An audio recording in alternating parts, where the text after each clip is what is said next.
You're watching HCTV 22 City News, your source for news and information on issues, people, arts and entertainment, and sports in the city of Hawthorne. On this week's City News, we'll remember the life of slain Hawthorne resident Joseph Jean, show you how one local entrepreneur does his business, and view the lovely South Coast Botanic Garden. All this and more on this edition of City News. Hello, I'm Larry Park. And I'm Susan Solari, and welcome to this edition of City News. As you can see, we're at the South Coast Botanic Garden in Palos Verdes, and it's a beautiful place. Wouldn't you agree with me on that, Susan? I definitely agree. It is beautiful. It's huge, 87 acres. We're going to take you to a lot more of the garden. Right now you can see behind us a pond where people come down and feed some ducks. Later in the show, I'll talk to a representative who will tell us more. But before we go to that, on a more serious note, there's a cat murderer that's still on the loose in Hawthorne, and we have more on that story right now. Ann Krasovitz has lived in Hawthorne since 1954. She was the owner of Muffin, who she took in as a stray, and unfortunately, Muffin was the latest victim of the cat killer. After about 9 a.m., Muffin was found mutilated on the corner of 134th and Washington. It has some different things to it, but the similarities of the other three are there, so this is number 4, and the signature is definitely there. The night before, the 80-year-old Krasovitz let her cat out of the house at 9:30 p.m. so she could relieve herself. 10:30, 2 o'clock, 4 o'clock, I'm up looking for her, and I sensed something had been wrong because she comes home. So then I said to my daughter, let's go to the store, but I said, why don't you go down Washington, which we normally don't do it. And I saw her laying on the parkway.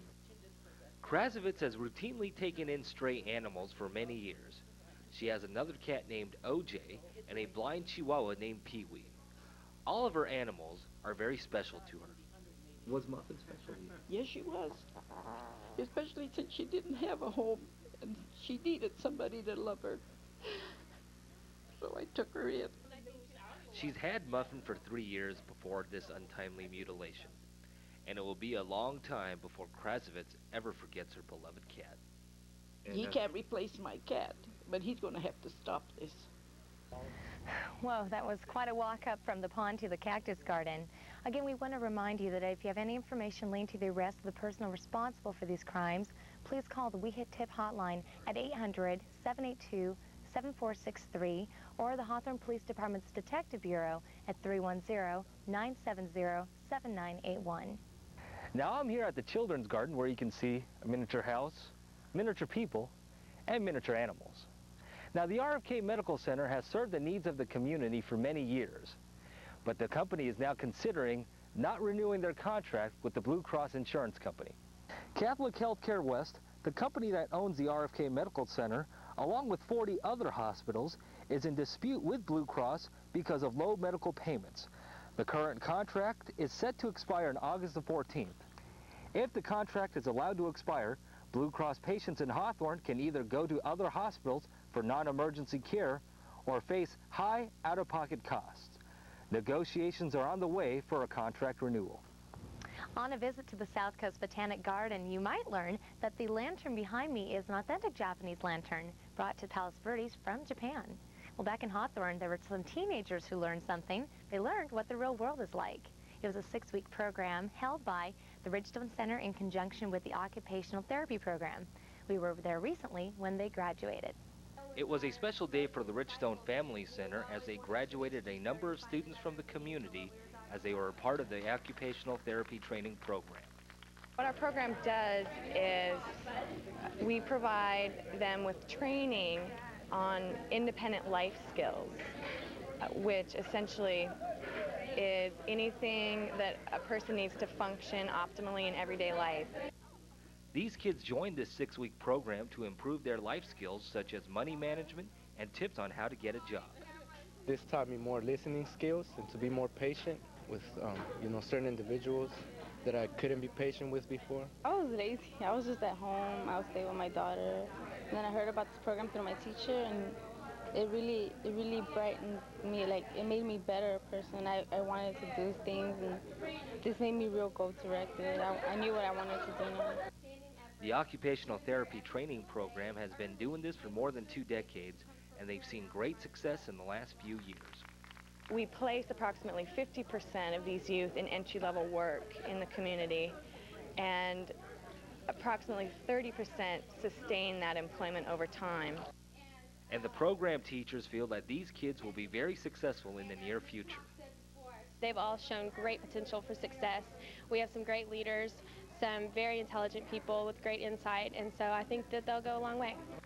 And these students advise their peers to take advantage of opportunities such as this. You need to take advantage of what's out in the community because, you know, it's a free program and it's helping you a lot to achieve in life and, you know, get away from a lot of stuff in the streets that ain't good for kids, and you should really take advantage of all these programs. Many in the community are still mourning the death of Joseph Sadell Jean. He was tragically killed in the city of Los Angeles. And I talked to Fountain Villa manager Evelyn Diaz about this man's life. Hawthorne resident Joseph Sadell Jean was very well liked in his neighborhood. The 41-year-old Jean was unfortunately killed on Saturday, June the 24th in the city of Los Angeles. He is survived by his 8-year-old twin boys, Jamar and Jarrell, and 3-month-old daughter, Kalia. Mr. Jean was stabbed in the face in front of his 2 boys. Saturday, 2 o'clock in the afternoon, daylight. People out there watching this happen. No one stopped it. No one did anything about it. Joseph was a funny man. Joseph was someone that would open the door for anyone. He'd give his last penny in his pocket. If you needed something, he had it. He'd hand it over and stay without. Diaz, along with the other Fountain Villa manager, Myra Padilla, rallied the members of their apartment building to raise funds for a proper burial. We are hoping that we can put him to rest, finally. We continuously get obstacles stopping us from doing exactly that, putting him to rest, burying him, giving him a proper burial. One of those obstacles was with the Haitian government, who still hasn't found family in Haiti. Diaz has only known the late Jean for less than a year. However, she still feels that he was a good man and a good father. All he ever wanted was for his boys always to stay together, keep a roof over their heads, food in their stomach, and clothes on their back. And he did that very well. Both managers have raised over $1,000 to give Jean a proper burial. Holy Cross Cemetery in Culver City has graciously donated a plot for Jean's body. However, a plaque is still needed, and that runs for about $500. If you're interested in helping out, then please call Evelyn Diaz or Myra Padilla at 310-973-4662. And once again, we send our condolences to everyone who knew Joseph Jean for this incredible loss. We'll be right back after this short break.